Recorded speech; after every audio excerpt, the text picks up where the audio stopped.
donne des informations aussi bien pour la Tunisie que pour la région, où il y a eu d'autres mouvements sociaux, d'autres révolutions dont on n'a pas parlé.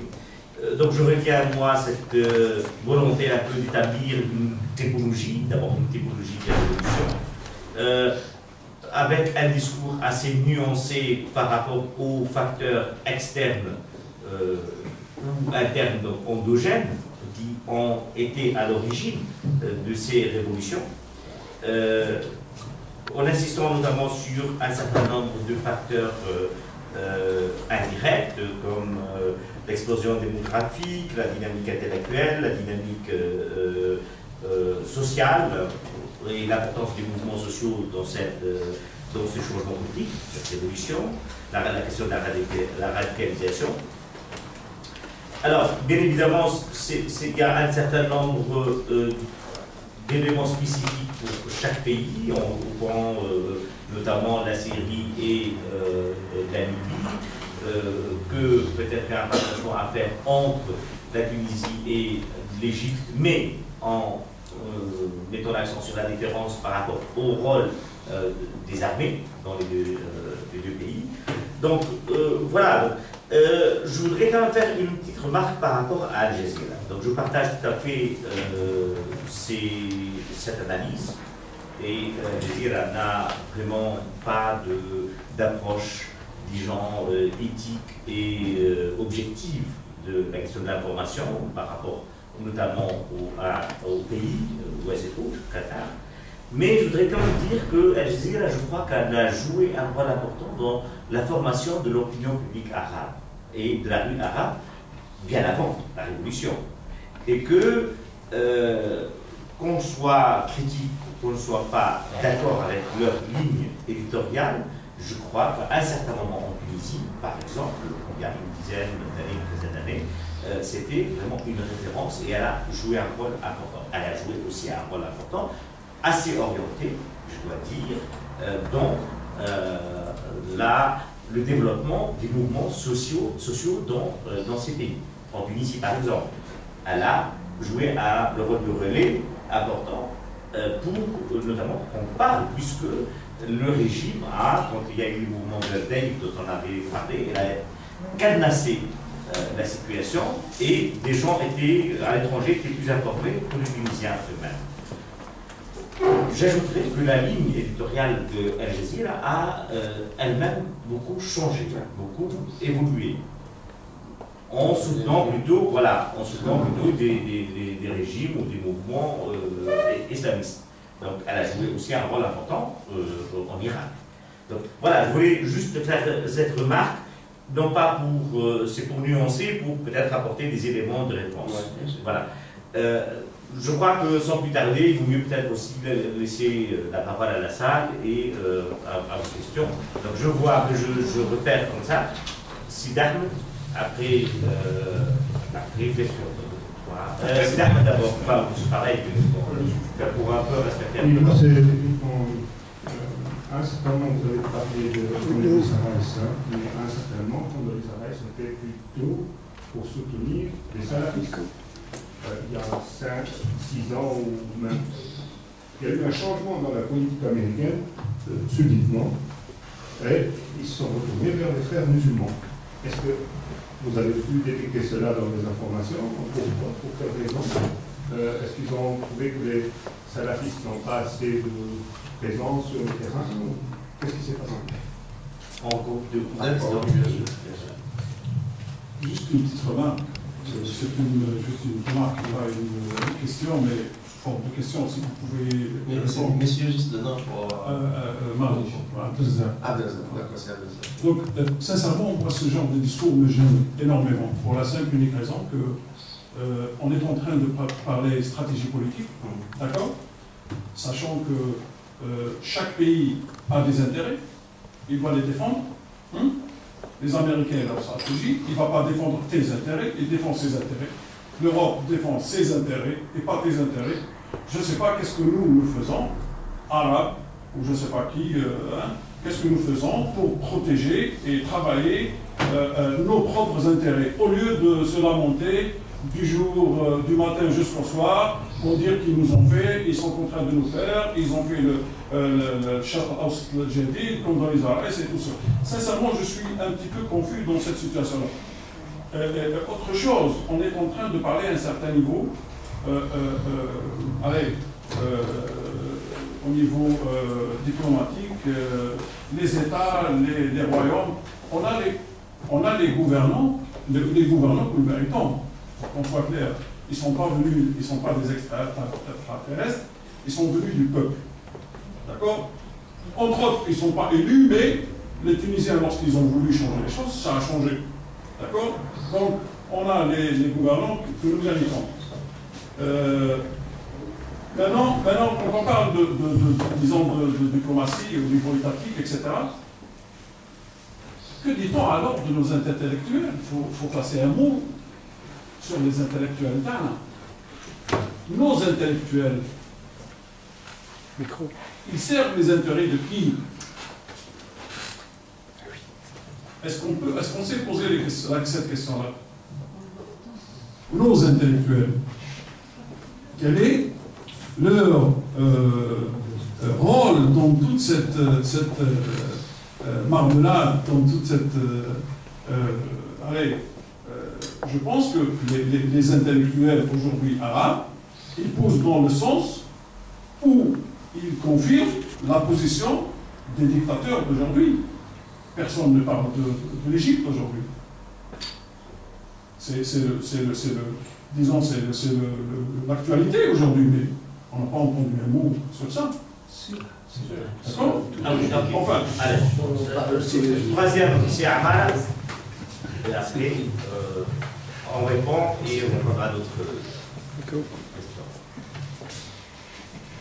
questions. Je voudrais revenir un petit peu sur les révolutions. Vous avez défini vous avez donné des définitions plutôt pour les révolutions à peu près. La révolution égyptienne, celle du 30 juin, comment vous appelez cette... Est-ce que c'était une révolution qui a été suivie par le renversement du régime du 3 juillet?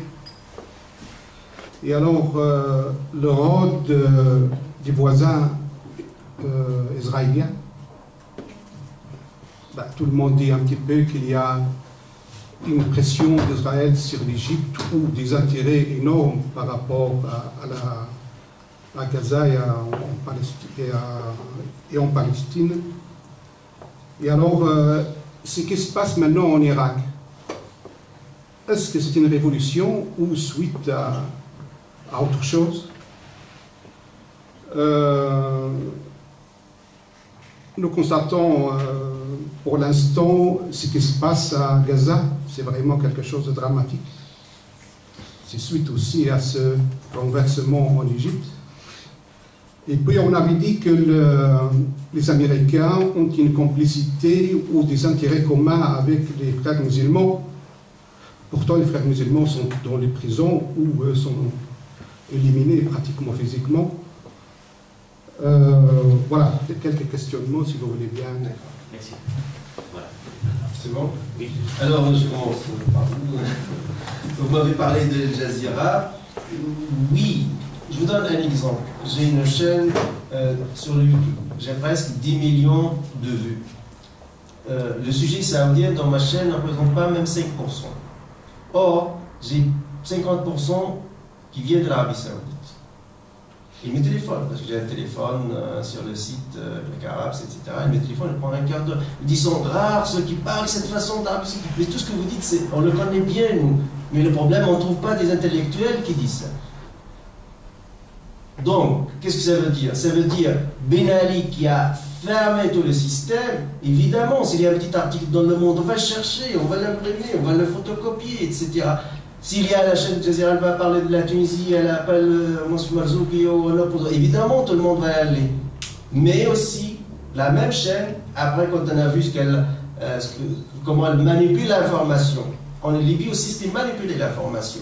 Il y avait, d'ailleurs, mais personne ne peut imaginer ça. Les MiG de Gaddafi sont en train de bombarder les manifestants. À Win, à Fashloum, à Tripoli. Imaginez-vous des manifestants avant Gaddafi à Bagdad et les avions, les chasseurs MiG les bombardent. Mais c'est quoi ça? Je comprends des tireurs de litre, je comprends avec des mitraillettes, même des bombes, des avions, mais c'est quoi l'aviation qui bombarde les manifestants en Libye? La quantité des drapeaux de la monarchie libyenne ou de l'ancien drapeau syrien qu'on a trouvé sur le terrain, c'est quelque chose, on pourrait dire que c'est quelque chose qui est préparé. D'un coup, ça déclenche maintenant des millions de drapeaux partout qui circulent. On a posé la question. Al Jazeera, ce n'est pas mon chiffre, les derniers sondages d'un institut britannique d'ailleurs demandaient pas Al Jazeera qui disait que leurs auditeurs a chuté de 43 millions par jour jusqu'à 6 millions. De 43 millions jusqu'à 6 millions. Aujourd'hui, dans les sondages, Al Jazeera en Tunisie n'a pas ni la première position, ni la deuxième, ni la troisième. C'est la presse tunisienne qui attire les Tunisiens. C'est la presse tunisienne qui est crédible. Qu'elle soit à gauche ou à droite, qu'elle soit la presse de Nahda ou l'anti-Nahda. Sur ce point, on est d'accord. Ouais, voilà. Moi, je suis revenu sur il y a une dizaine d'années. Oui, absolument. Pour moi, jouer un rôle dans la formation du. Mais bon, enfin, c'est pas grave. Voilà, c'est explicable sociologiquement. Dès qu'on cherche une information qui n'est pas officielle, j'ai donné l'exemple de ma chaîne sur YouTube. Je suis étonné personnellement. J'étais sur France 24, je dis il y a possibilité d'une révolution en Arabie Saoudite. C'était par hasard parce que j'avais un autre programme, puis ils m'ont dit on continue. J'ai lancé ça dans ma chaîne YouTube, j'ai 350 000 vues, un record rapide dans un moment. Je dis mais qu'est-ce qui se passe? Et après je me spécialise, chaque fois je lance mes vidéos, mais tous les Saoudiens vont regarder ces vidéos parce qu'ils ne trouvent pas ailleurs. Parce que ces chaînes Arabie ou Al Jazeera a fait un accord avec l'Arabie parce que tout le temps, il y avait des attaques mutuelles. D'un coup, le prince de Qatar était en Arabie Saoudite. Ils ont mangé ensemble la capsa. Ils ont dit, écoutez, on va arrêter tout. On arrête donc la guerre médiatique. Et même, Al Jazeera a effacé ses archives. On n'efface pas les archives. Les archives qui critiquent l'Arabie Saoudite, on les a effacées. Allez sur le site de Jazeera, vous n'allez rien trouver parce que c'est effacé. Pourquoi? Parce qu'il y a une réconciliation politique entre deux princes. Donc, je passe à la deuxième question. C'est Ahmed Issa Raïs. Les Américains ont soutenu les salafistes, puis les frères musulmans. L'histoire entre le salafisme et la Grande-Bretagne est connue. Je pense que n'importe quel chercheur il pourrait trouver les archives. Ouais. Les frères musulmans. La branche, la danse et tout ça, Ah, le sophisme. Non, le sophisme. Non, c'est moi. Il faut. Écoutez, je vais vous expliquer. Il y a deux écoles différentes en Occident. Il y a l'école anglo-saxonne et en face il y a l'école française. L'école française qui s'intéresse au Maghreb, l'école anglo-saxonne qui se focalise sur les pays de Golfe et l'Égypte et les Moyen-Orient. L'école anglo-saxonne a de très bons rapports avec tout ce qui est islamiste. D'ailleurs, quand vous posez une question, par exemple, à l'ambassadeur saoudien, il dit quel pays arabe qui pratique la charia islamique? Il dit c'est l'Arabie Saoudite, dès sa fondation. Dès sa création, c'est un pays qui coupe les mains de voleurs ou ceux qui volent un morceau de pain pour manger. Hein. Vous volez le trésor d'État, 50 milliards de dollars, c'est carrément social. Ça, au contraire, les wahhabites disaient qu'il faut l'obéissance vis-à-vis des monarques. Ta'at al-amir, il faut obéir le prince. Mais un petit jeune qui boit une bière, on l'attrape, on lui donne comme exemple de la rue, on a même les vidéos, hein. On le fouette pour 80 coups. Mais le roi lui-même, j'ai la vidéo, le roi lui-même d'Arabie Saoudite a bu un cognac avec George Bush, j'ai la vidéo avec la BBC. Mais c'est vrai, c'est caché, c'est assis comme ça doucement, mais le caméraman de la BBC ne l'a pas lâché. Donc c'est ça, il dit, on applique. Bref, rapidement, les anglo-saxons n'ont pas un problème avec les islamistes ou l'islam, ou le wahhabisme, ou le salafisme, ou les frères musulmans. Tout d'abord, les Britanniques ont créé ces États. Si la Tunisie, c'est le fruit de la résistance de Stour, l'Algérie, c'est le Afghanistan de la résistance, même le roi du Maroc, c'est un résistant, Mohamed Khamis, c'était exoté, éloigné, etc.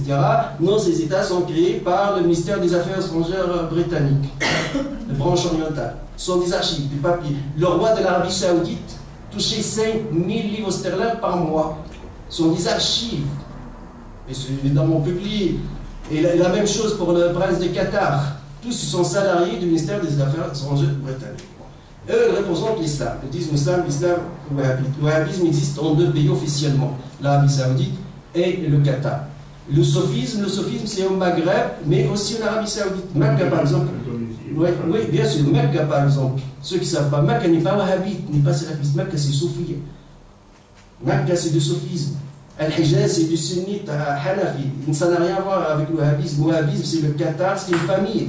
Le wahhabisme. Et l'Arabie Saoudite, Dar'iyya et Najd, une partie de Najd. Mais le reste de l'Arabie Saoudite ne sont pas wahhabites. Ils détestent le wahhabisme, ils sont anti-wahhabistes. Les wahhabites ont détruit l'architecture musulmane. Ils ont effacé de la carte la maison de Khadija, de Aïcha, des compagnons de prophète, le prophète. Il n'y a rien. Maintenant, c'est des buildings. Ils veulent restructurer la Mecque avec des gratte-ciel. Imaginez-vous, on entre le Vatican, on casse tout. On élimine tout. Et on fait des gratte-ciel, des restaurants, et des hôtels de luxe de 5 étoiles hein, pour 5 000 € pendant le Hajj par nuit. C'est ça le wahhabisme. Bref, le colonisateur britannique n'a jamais eu un problème. Et les Britanniques, ils ont une idée contre la France. Maintenant aussi, je veux être objectif. Les Français, ils viennent, entrent en Tunisie, ils disaient, je vais dans mon petit village, qui n'était rien du tout aux années 40, je vais construire un collège, un lycée, une école. 2 h du matin arabe, 2 heures de français l'après-midi. Mon père a profité de ce système. Ça veut dire, la France dit, je veux construire des élites. Pas francophones, laïcs, etc., pour construire un pays bien installé. Les Britanniques, non, restez comme vous êtes. Vous savez que le roi de l'Arabie Saoudite, son niveau scolaire, c'est le 3e année primaire. 3e année primaire, parce que vous pouvez regarder une vidéo, je vous montre, après la pause, après la fin, vous allez voir. Et les princes, et les princes de cette région, des gouverneurs, sont des analphabètes. Mais pourquoi résister à ça?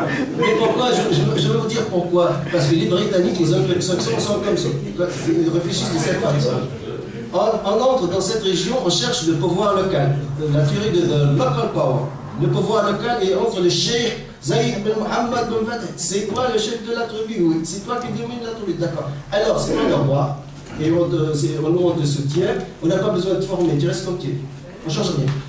On a besoin juste des puits de pétrole, tu vas nous donner, voilà, tu vas nous donner combien de barils, nous on te donne des chameaux au début. Vous savez, un prince arabe, je ne veux pas dire ça, il refusait les chèques.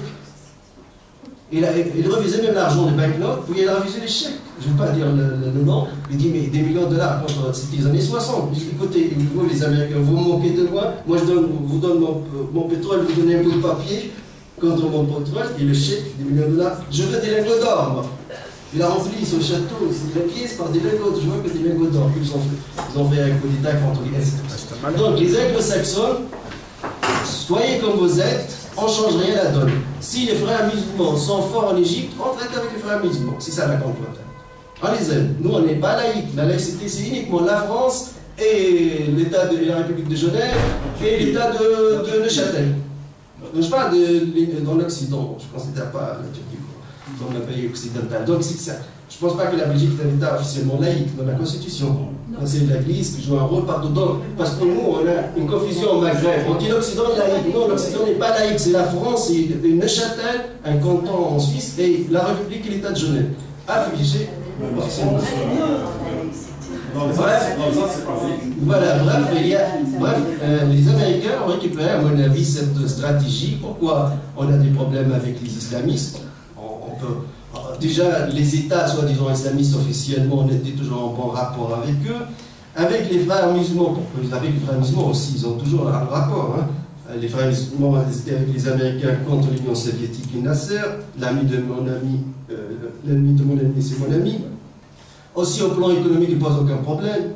Ni nationalisation, ni socialisme, ni rien du tout. Au plan aussi l'OTAN, je pense qu'ils sont bien intégrés l'OTAN, puisque la Turquie est un modèle, un pays actif au sein de l'OTAN. Donc il n'y a pas un problème. Pourquoi on est des ennemis? On n'est pas des ennemis. Et je pense que les Américains ont pesé en Tunisie ou en Égypte pour que les frères musulmans arrivent au pouvoir. C'est vrai, les Britanniques ont influencé dans cette direction, mais c'est ça le résultat, parce qu'il n'y a pas une contradiction finalement. Il n'y a pas une vraie contradiction structurelle au plan économique ou au plan stratégique. Alors, troisième question, c'est Abdelazak. Les intérêts pour les gouvernements, oui, les États évidemment. Pourquoi j'ai parlé des intérêts des États? Parce qu'il y a un discours qui règne, le discours intellectuel, les médias, toujours les valeurs, les libérateurs. Pendant l'invasion de l'Irak par les Américains, la télévision occidentale disait les libérateurs, les Américains viennent libérer le peuple irakien en premier. Mais ce n'est pas vrai, parce qu'il y a une guerre de Vietnam en Irak. Ce qu'on ne dit pas, les Américains ils ont perdu 5000 officiers soldats et 50 000 blessés. Et avec une fortune évidemment des dégâts, c'est un petit Vietnam à l'Irakien.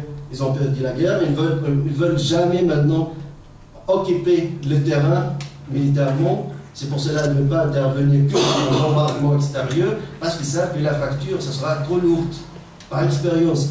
Donc, évidemment, moi, ce que je dis toujours, c'est sensibiliser, en fait, parler des intérêts. Je n'aime pas parler des valeurs. Quand je regarde à une chaîne de télévision, à n'importe quelle chaîne de télévision, quand elle parle des valeurs État et valeurs, ça me gêne. Parce que pour moi, État, c'est intérêt, des intérêts. Pas plus. On ne mobilise pas les flottes et les avions et les bombardiers P-52 pour la démocratie ou la liberté.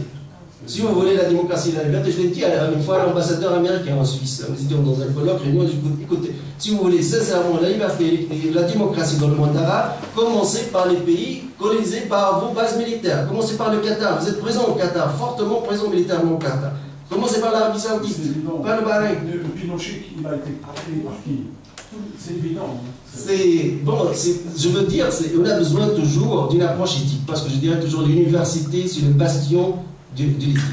Un discours universitaire, ce n'est pas un discours journalistique. C'est le bastion du comportement éthique. Ça me rappelle toujours Max Weber, l'éthique du savant et l'éthique des politiques, qui est une éthique de manipulation.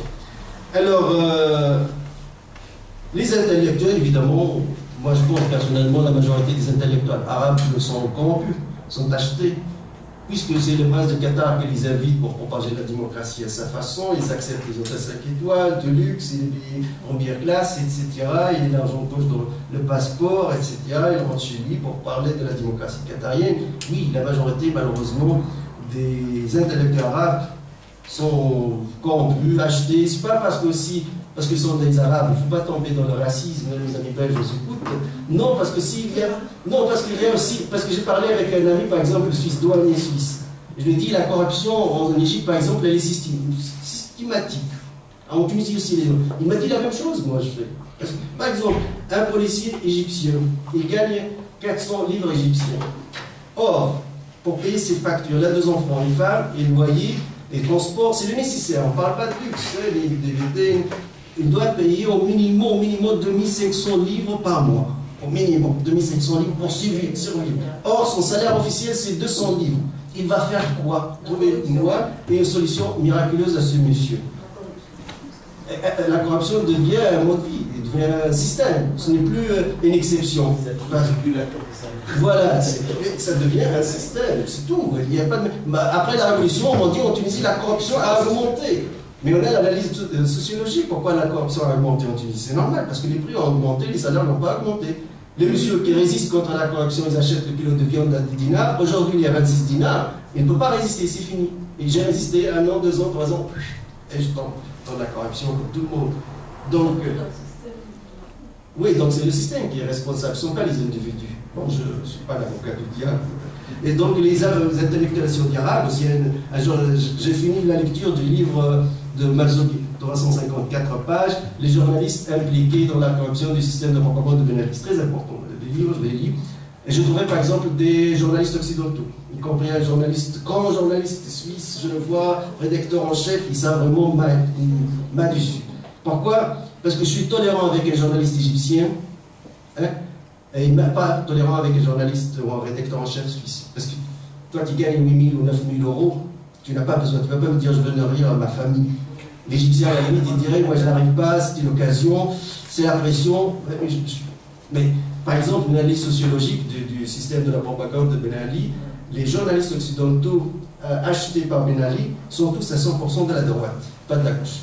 les journalistes, puisque c'est public, mais on ne parle pas de secret d'État, hein, parce que c'est publié, les journalistes du Figaro, des journalistes de France 3, des journalistes suisses, un journaliste américain dit donnez-moi de l'argent, je suis prêt à médiatiser Ben Ali, vous allez voir, etc. Juste vous me payez. Des politiques aussi de copains de Sarkozy, de la droite. Il faut être sincère aussi, parce que c'était ma première observation sociologique en analysant ce livre noir, sont des journalistes de la droite. Ça veut dire le fric, que le fric, pas plus que le fric.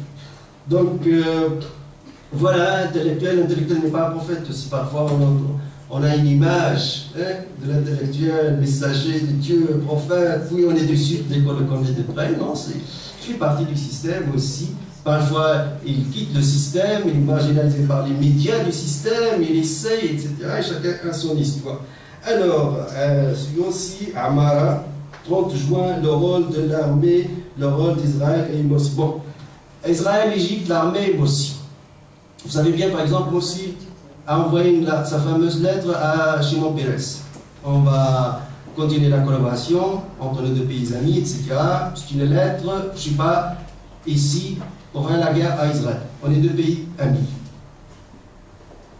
Amnada, par exemple, qui est un parti islamiste en Tunisie, il y avait des militants, même au sein de l'Assemblée, qui voulaient, par exemple, interdire la normalisation. Interdire la normalisation avec Israël. Nada disait son document, on ne veut pas de ça. Ça s'explicable pour moi. Parce que Nada ne veut pas fâcher Washington. Ici, on fâche Israël, c'est on fâche Washington aussi. Okay. Ce qui s'est passé en Égypte, le 30 juin, les frères musulmans en Égypte ne sont pas assez intelligents comme les islamistes tunisiens. Les islamistes tunisiens sont entourés par deux pays qui disent toujours sont laïcs. Ranouchi insiste. Moi, j'ai deux partis laïcs, j'ai deux alliés laïcs. Je ne sais pas ce que ça veut dire laïque, bon, mais j'ai deux partis laïcs. Et je suis prêt à quitter le pouvoir. Et les frères musulmans, non.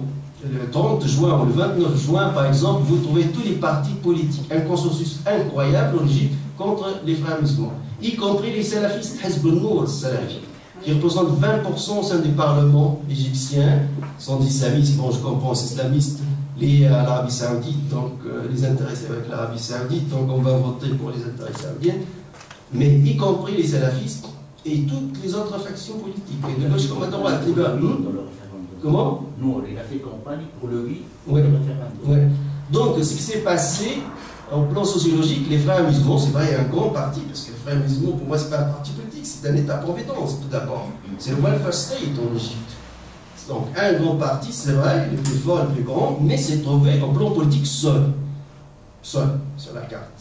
Seul, face à des partis politiques différents, consensus contre lui, y compris les islamistes de 20% de Hezb al-Nour, Salafi, et l'armée. L'armée, évidemment, au plan sociologique, quand on parle du pouvoir, finalement, parce que les gens parlent souvent, je pense, sont naïfs. Ils pensaient que les adhésions, donc le pouvoir va donner le pouvoir à une autre classe, etc. Imaginez-vous en Belgique, parce que la loi de la proximité, là, je ne vais pas m'éloigner, des communistes radicaux qui gagnent les élections. Ça a été le cas avec l'extrême droite à un moment donné. Voilà. En fait, bon, les autres partis se sont ligués pour, même s'ils avaient moins de voix, pour contrer ce parti. Ouais. Imaginez-vous, par exemple, je dis, d'ailleurs, on avait l'expérience en Espagne, la guerre civile espagnole, oui. 1933-1936. La gauche prend le pouvoir élu démocratiquement, l'armée entre et massacre. Je ne parle pas de Chili. Les Américains ont menacé les Italiens en 1973, je pense, parce que les communistes ont gagné. Écoutez, si les communistes forment le gouvernement, nous, on occupe l'Italie militairement. Oui, mais nous, on ne joue pas là. Le macartisme aux États-Unis d'Amérique, vous savez, vous allez aux États-Unis d'Amérique et avant, il y a pour remplir une fiche. Are you terrorist? Yes or no? Are you communist? Yes or no? Non, je vous explique que les enjeux, finalement, c'est des intérêts chacun. Donc, finalement, ne pensez pas que l'armée égyptienne qui a créé sa propre république ou l'armée algérienne qui a créé l'État algérien et va donner le pouvoir sociologiquement parlant, parce qu'il y a un pouvoir sociologique qui gouverne en Belgique. Ils peuvent, à partir d'extrême gauche communiste, gagner les élections, mais ils ne passent pas. à Genève en 1936, l'armée suisse tire contre les manifestants communistes et massacre et blesse, comme l'armée tunisienne ou l'armée égyptienne, n'importe quelle armée. La guerre civile espagnole a coûté 600 000. Oui, mais je pense plus que ce soit le cas maintenant. Voilà, pourquoi? Parce qu'il y a eu des concessions de tout genre. La bourgeoisie occidentale, elle est intelligente, elle a compris, la paix sociale s'achète. Notre bourgeoisie tunisienne ne comprend pas ça. La bourgeoisie égyptienne ne comprend pas ça. La paix s'achète, il faut payer pour cette paix sociale. Donc elle a payé. Aujourd'hui, l'ouvrier allemand, et l'ouvrier n'est pas diplômé, ou l'ouvrier suisse, on ne parle plus, il a sa belle Mercedes neuve qui sort paquet, il peut passer ses vacances de rêve où il veut, dans n'importe quelle sa propre carte crédit, il est en bourgeoisie. Parler des prolétaires fatigants qui font 15 heures par jour, c'est fini. Donc ça a retiré, c'est pour cela aujourd'hui il n'y a plus de révolution sociale en Occident. Alors ce qu'on veut, au moins en Tunisie ou en Égypte, c'est acheter cette paix sociale. Mais nos bourgeois, nos capitalistes, nos grands, ils ne veulent pas payer la facture. C'est mon père, on appelle ça un point à la source, ça veut dire, il coupe ça directement de votre salaire. Vous n'emplissez pas même la déclaration d'impôt. Et c'est ça la différence, moi je pense. Le monde arabe va soit au welfare state, une démocratie avec des concessions, évidemment, soit je pense à une radicalisation, et l'extrémisme, le terrorisme, évidemment c'est le fruit de cette radicalisation. Eh bien, merci beaucoup. Alors, est-ce que nous prenons une dernière question? Ça va? Alors, il y a une question. Selon vous, il y a d'autres raisons économiques qui expliquent l'amitié entre le Qatar et Israël. Le Qatar, il a le complexe, pas le complexe d'Oedipe, mais le complexe d'un tout petit pays minuscule. Parce que le Qatar, c'est quoi le prince, quand il est arrivé au pouvoir, c'était un coup d'État contre son père.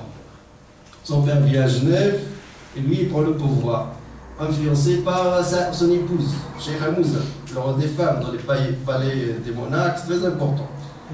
L'Arabie Saoudite, le Qatar était toujours dans la poche de l'Arabie Saoudite, a voulu faire un coup d'État, un contre-coup d'État. Ça veut dire à contacter des officiers qatariens, et y compris le père, évidemment, l'ex-monarque, afin qu'il revienne au pouvoir et chasser le nouveau prince.